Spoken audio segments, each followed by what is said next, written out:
लकड़ी के चूल्हे पर चाय बनाने लगी। चाय में थोड़ी सी अदरक और इलायची डालने के बाद एक अच्छी महक चारों तरफ फैल गई और वो महक स्टेशन मास्टर के ऑफिस तक पहुंच गई। अरे वाह, चाय की बढ़िया खुशबू आ रही। स्टेशन पे ऐसी चाय क्यों नहीं मिलती है? स्टेशन मास्टर खुशबू को फॉलो करते हुए उसी ट्रेन की बोगी के पास आ गए। अरे रमेश, तुम यहाँ क्या कर रहे हो? क्या बताएं साहब, कल हमारा सब कुछ बर्बाद हो गया। आइए ना, चाय लीजिए, सब कुछ बताता हूँ। और गर्मा गर्म अदरक इलायची वाली चाय में चुस्की लगाने के बाद वो खुश हो गए। अरे वाह, चाय तो बढ़िया है।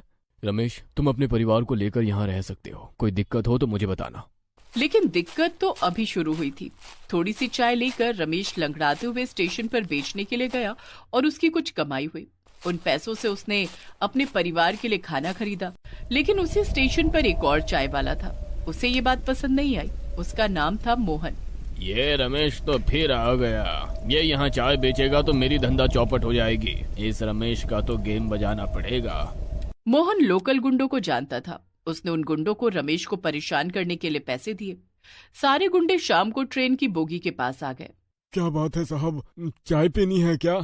चाय नहीं पीनी है, पैसा चाहिए, पैसा दे।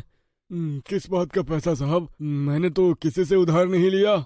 ये जो तू परिवार को लेकर इस बोगी में रह रहा है ना, उसका भाड़ा कौन देगा? इस बोगी के अंदर हम पत्ते खेलते हैं, जुआ सट्टे का धंधा चलाते थे। वो सब धंधा बंद हो जाएगा ना, पैसे दे। लेकिन मेरे पास तो पैसे नहीं हैं, मैं नहीं दे सकता पैसे। पैसे देने से मना करता है? हाँ, ये ले। गुंडों ने रमेश को मारना शुरू कर दिया और मार मार कर उसका दूसरा पैर भी तोड़ दिया। सरला उसे बचाने के लिए आगे आई तो सरला को भी 2-4 थप्पड़ पड़े और गुंडे चाय बनाने की सामग्री लेकर चले गए और बोल कर गए, सुन बे रमेश, 2 दिन के अंदर ये ट्रेन की बोगी छोड़कर चले जाना, नहीं तो जान से मार देंगे। हाँ। अब रमेश के पास चाय बनाने के लिए कुछ भी नहीं रहा। रमेश चल भी नहीं पा रहा था। उसके दोनों पैर टूट गए। नीतू और नीलू रमेश को पकड़कर स्टेशन मास्टर के पास ले गईं, तो सब कुछ सुनने के बाद स्टेशन मास्टर ने कहा, ये जरूर उस मोहन का किया धरा है, लेकिन मैं इस मामले में कुछ नहीं कर सकता। वो यूनियन का लीडर है, वो कुछ भी कर सकता है।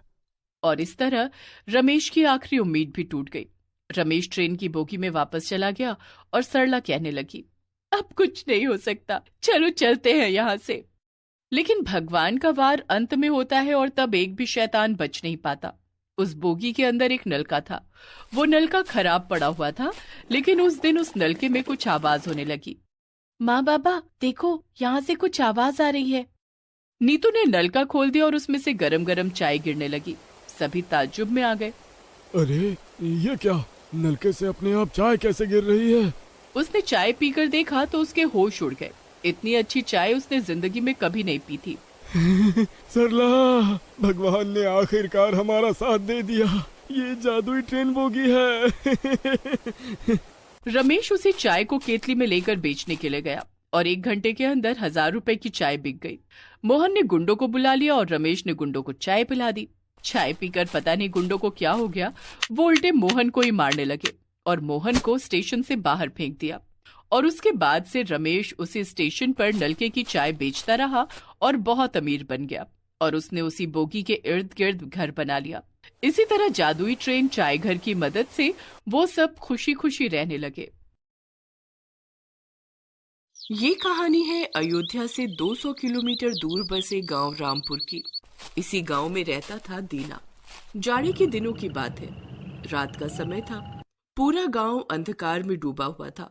सभी लोग गहरी नींद में थे। तभी दीना को कुछ खटपट की आवाज सुनाई दी।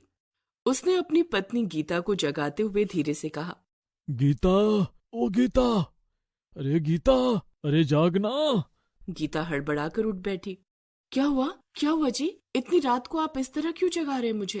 अरे भाग्यवान, धीरे बोल, धीरे। क्या हुआ? मैंने बाहर खटपट की आवाज सुनी है और 2 लोगों को बातें करते हुए भी सुना है। मुझे पक्का यकीन है कि वे दोनों के दोनों चोर हैं। चोर? पर चोरों को हम गरीब लोहार के यहाँ क्या मिलेगा? यहाँ खाने का अनाज तो मुश्किल से जुटता है हमारे पास। वो ये बातें कर ही रहे थे कि तभी एक बार फिर से उन दोनों को चोरों की आवाज आई। इस बार जो हमने चोरी की है, इसके बाद पूरी जिंदगी चोरी करने की जरूरत नहीं पड़ेगी।